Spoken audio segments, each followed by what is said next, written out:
बिस्मिल्लाहिर्रहमानिर्रहीम। अस्सलाम वालेकुम व्यूअर्स, मैं हूं एहसन कुरैशी एडवोकेट। आज जो डिस्कशन का टॉपिक होगा वो आज डिस्कस करेंगे कि जो जस्टिस काजी फ़ाइज़ ईसा साहब के हवाले से जो अभी ख़बरें सामने आ रही हैं कि शायद पाकिस्तान बार कौंसिल ने रिव्यू पिटीशन में जाने का कहा है कि रिव्यू पिटीशन में जाएंगे इस जजमेंट के ख़िलाफ़ जो फ़ैसला सुनाया गया है उस हवाले से। हम देखेंगे, आज तबसरा करेंगे कि क्या जो रिव्यू है सुप्रीम कोर्ट में उसका स्कोप कितना है, उसमें उनको फ़ायदा हो सकता है या नहीं होगा फ़ायदा, इसके ऊपर हम डिस्कस करेंगे। मगर उससे पहले थोड़ा सा बैकग्राउंड एक दफ़ा फिर उसके ऊपर बात करने की कोशिश करेंगे कि दरअसल जो केस था जस्टिस काजी फ़ाइज़ ईसा के हवाले से जो रेफरेंस दायर किया गया था उसके बाद रेफरेंस जब दायर हुआ तो रेफरेंस दायर होने के 28 मई 2019 को रेफरेंस दायर हो गया। उसके बाद 14 जून 2019 को जो है पहला इजलास तलब हुआ जो कौंसल थी उसका। बाद अज़ान जो है उसी दौरान जब रेफरेंस दायर हो गया तो उस अरसे में जो काजी फ़ाइज़ ईसा साहब हैं उन्होंने प्रेसिडेंट ऑफ पाकिस्तान को लेटर लिख दिया जिस पर उन्हें शोकाज़ जारी किया गया और उसके साथ साथ उन्होंने जो रेफरेंस है उसको सुप्रीम कोर्ट ऑफ पाकिस्तान में चैलेंज कर दिया और कहा कि जनाब ये नीति पर मबनी है और मेरा प्रॉपर्टी से कोई लेना देना नहीं है, बिलवास्ता या बिला वास्ता कोई ताल्लुक़ नहीं है और वो मेरी वाइफ के हैं। और उस वाले से उन्होंने कहा लिहाजा ये जो ARU की जो एसेट रिकवरी यूनिट है इनकी तहकीकात हैं, इन्होंने कोई नोटिस नहीं किया, कोई किसी किस्म का वो नहीं किया, लिहाजा ये जो सारा तहकीकात के बाद रेफरेंस दायर करने तक का जो अमल है ये बेसिकली बेबुनियाद है और सिर्फ उनको मुलायम करने के लिए है। तो इस हवाले से उन्होंने कहा इसको क्वैश किया जाए, इस रेफरेंस को क्वैश किया जाए, ख़त्म किया जाए। इसके ऊपर टोटल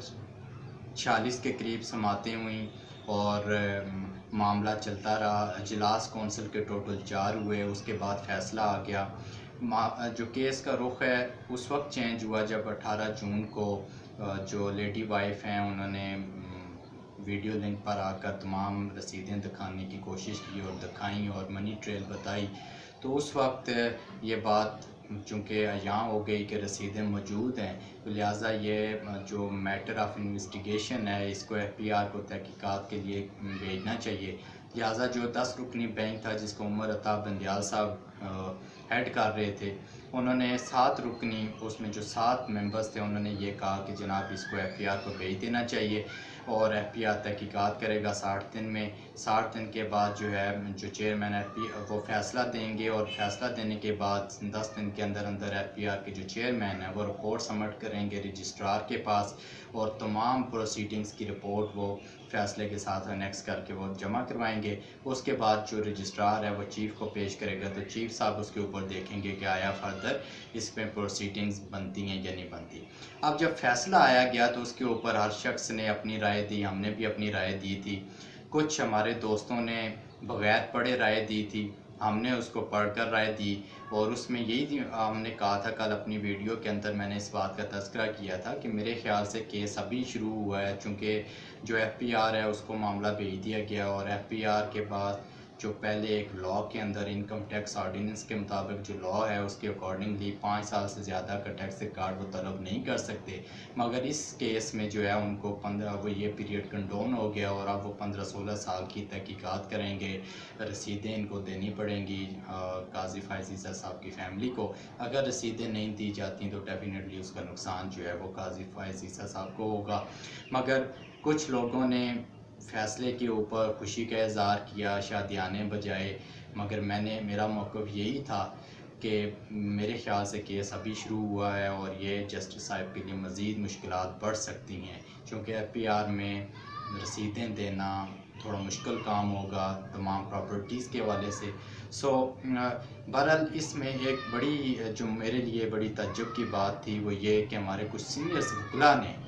बग़ैर फ़ैसला पढ़े और उन्होंने खुशी का इज़हार किया और कहा कि जनाब ऐसे कि जैसे उन्होंने काजी ईसा फ़ाइज़ साहब की फ़तह हो गई है और उनकी भी रेपो और रिस्पेक्ट का ख्याल नहीं रखा। और आज सुनने में आ रहा है कि वो एक सीनियर वकील साहब हैं, उन्होंने कहा जी मैं माज़रत चाहता हूँ चूँकि फ़ैसला नहीं पढ़ा था और वो हमें खुशी नहीं मनानी चाहिए थी, ये उसको फैसला। तो मुझे बड़ी हैरत होती है, ये हमारे लीडर्स हैं, इनको हम फॉलो करते हैं, वकला फॉलो करते हैं। आप एक मेन ओहदे पर रहे कुछ अर्सा पहले और आपकी प्रैक्टिस मेरे ख्याल से 30 साल हो गई है, और एक सीनियर वकील जिसको लोग सुनते हैं, अवाम सुनते हैं, वो बगैर फ़ैसला पढ़े जब तबसरा कर दे और उसके बाद आकर कह दे कि जनाब मैंने फ़ैसला नहीं पढ़ा था, तो ये बड़ी एक इंसल्ट वाली बात है, बेइज्जती वाली बात है इस प्रोफेशन के लिए कि कितना हम इस प्रोफेशन को संजीदा लेते हैं। कम अज़ कम इंसाइक्लोपीडिया कोई नहीं होता, खामियाँ हर शख्स में होती हैं, मगर कोई राय कायम करने से पहले फ़ैसले को पढ़ लेना चाहिए। मैंने भी जब ये आया तो मैंने उसको पढ़ा, और उसके बाद अगर मुझे कन्फ्यूजन थी तो मैंने अपने उस्ताद उनको ख़राज तहसीन पेश करता हूँ कि मैंने उनसे राय ली और उन्होंने बड़ी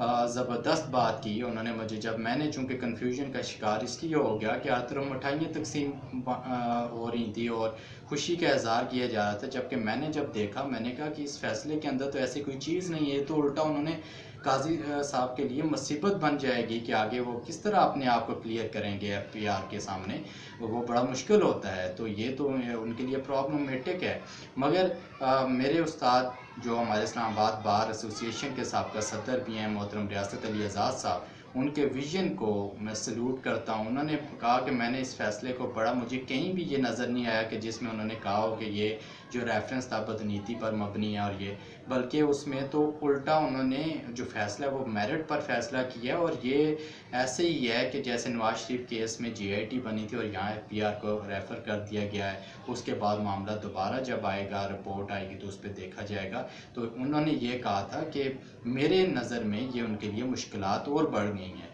तो आज वही बात सामने आ रही है, बातें सुनने कि वो रिव्यू पिटीशन में जा रहे हैं, तो मीनिंग देयर बाय कि उनको नज़र आ रहा है कि अगर रिव्यू पिटीशन में ना गए और एफपीआर से मामला किसी तरह पीछे ना हटा तो मुमकिन है कि आगे जाकर फंस जाएं और रसीदें ना दे सकें। मेरी जो गुजारिश थी, एक दोस्तों ने मुझे बहुत सी कल की वीडियो पर यह कहा कि जी आपको जस्टिस साहब के हवाले से ये नहीं कहना चाहिए था कि वो मज़ीद अब केस तो अभी शुरू हुआ है और वो फंस गए हैं, जबकि उनका केस तो खारिज हो गया है। तो मेरी उन भाइयों से गुजारिश है कि केस खारिज नहीं हुआ, आप ज़रा उसको गौर से पढ़ें। तो उसमें लिखा हुआ है कि जो रेफरेंस है, reference will not have any legal effect, और दी शो काज जो नोटिस है उस हवाले से लिखा हुआ है, द शो काज जो नोटिस जारी किया गया, जो प्रोसीडिंग्स है, shall deem to be abated subject to, अब सब्जेक्ट टू कंडीशन लगाई है कि ये अगर वो उनकी फैमिली जो है वो अपीयर होकर और अपनी रसीदें और ये डिटेल दे देते हैं और उसके बाद अगर क्लियर हो जाते हैं तो ये ऑटोमेटिकली जो है ये ऐसे ही तस्वर होगा जैसे रेफरेंस की उसकी कोई हैसियत नहीं होगी, वो ख़त्म होगा और जो शो काज जारी हुआ है वो भी ख़त्म हो जाएगा। तो वो तो अभी उन्होंने कोई ख़त्म नहीं किया, उन्होंने कहा है कि सब्जेक्ट टू,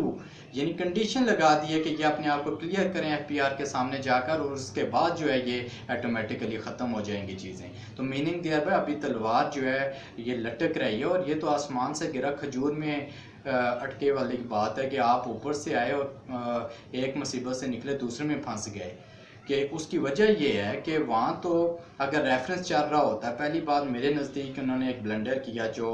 रेफरेंस को चैलेंज कर दिया सुप्रीम कोर्ट में, चूँकि रेफरेंस अगर चल रहा होता मुमकिन है, चूँकि उसके अंदर लैकुनास थे रेफरेंस के अंदर, तो मुमकिन है कि वहाँ रिलीफ मिल जाता और वो इसी बेस पर उसको कर दे कि जनाब इसके अंदर लैकुनास हैं और ये दोबारा से करके फ़ाइल किया जाए, या उसी बेस पर उसको डिसमिस भी कर सकते थे। मगर जब इन्होंने पटिशन करके उसको चैलेंज कर दिया तो उसके बाद इन्होंने ख़ुद मामले को ज़्यादा उसको वो कर दिया, तो वो जो इनसे ब्लंडर हो गया जो उसको लेकर गए, तो उस पर उन्होंने फ़ैसला कर दिया, मामला एफपीआर को भेज दिया। तो अब एफपीआर ने तहकीकात करनी है और वो भी अब पीरियड भी कंडोन हो गया, 15-16 साल का वो रिकॉर्ड की तहकीकात करेंगे, तो ये मामला थोड़ा और पेचीदा बन गया है, उनके लिए मसाइल हो सकते हैं। जो फिर एक और इन्होंने बड़ी मेरे ख्याल से अखलाकी तौर पे नहीं बनता था कि चूँकि बेंच में ज़्यादातर जो जस्टिस बैठे थे वो इनसे जूनियर थे। ये ख़ुद बेंच के सामने पेश होकर आर्गूमेंट्स करना शुरू कर दिया और वकील भी मौजूद हैं, मुनीर मलिक साहब मौजूद हैं। तो ये भी मेरे ख्याल से एक बड़ा ये इसका जो तासर है वो ठीक नहीं गया कि आप एक सीनियर तरीन जस्टिस हैं और नेक्स्ट एक हमारे जस्टिस आएंगे जो चीफ बनेंगे, उसके बाद इनका नंबर है चीफ जस्टिस बनने का। तो वहाँ बेंच में तो ज़्यादातर आपके जूनियर हैं, तो इनको पेश नहीं होना चाहिए था, वहाँ एज अ वकील ख़ुद नहीं जाना चाहिए था। बहरहाल गलतियाँ इंसान से होती हैं, मगर अभी रिव्यू पटिशन में जा रहे हैं तो इससे भी अपने आप को मैं ये समझता हूँ कि ये जाकर अपने केस को लोगों के सामने भी बड़ा मशकूक बनाएंगे कि वो समझेंगे कि शायद रिव्यू में इसलिए जा रहे हैं कि इनके पास रसीदें नहीं हैं। अब रिव्यू का स्कोप क्या है, 10 दिन के अंदर तो रिव्यू फाइल करना है, आगे छुट्टियां चल रही हैं, बेंच अवेलेबल होगा कि नहीं, चूँकि सेम जजेस के बेंच के सामने लगेगा रिव्यू। अब रिव्यू में हम नॉर्मली देखते हैं कि सुप्रीम कोर्ट में रिव्यू वैसे भी रिव्यू का स्कोप बहुत कम होता है, तो वहाँ रिलीफ मिलने के चांसेस बहुत कम होंगे। तो मेरा ख्याल है रिव्यू में जाने का फ़ैसला दुरुस्त नहीं है, वहाँ उन्हें कुछ नहीं मिलेगा। उससे बेहतर है कि अगर आपके पास रसीदें नहीं हैं तो एक इसको सियासी रंग दे दें और इस्तीफ़ा देकर और कह दें कि जनाब मुझे ज़बरदस्ती इन्होंने फारिग करवाया है और इस तरह किया है तो मैंने अपनी इज़्ज़त बचाई है, वो ज़्यादा बेहतर है। बजाय इसके रिव्यू में जाएं और वहाँ भी कुछ ना मिले और फिर FPR के सामने आए और वहाँ से भी 20 ग्रेड का अफसर जो है आपको बुलाए और आपसे तहकीकात करें, ये मुनासिब नहीं। आप एक सूबे के चीफ रहे हैं, अपने प्रोफेशन का, अदलिया की रिस्पेक्ट का भी ख्याल रखना चाहिए।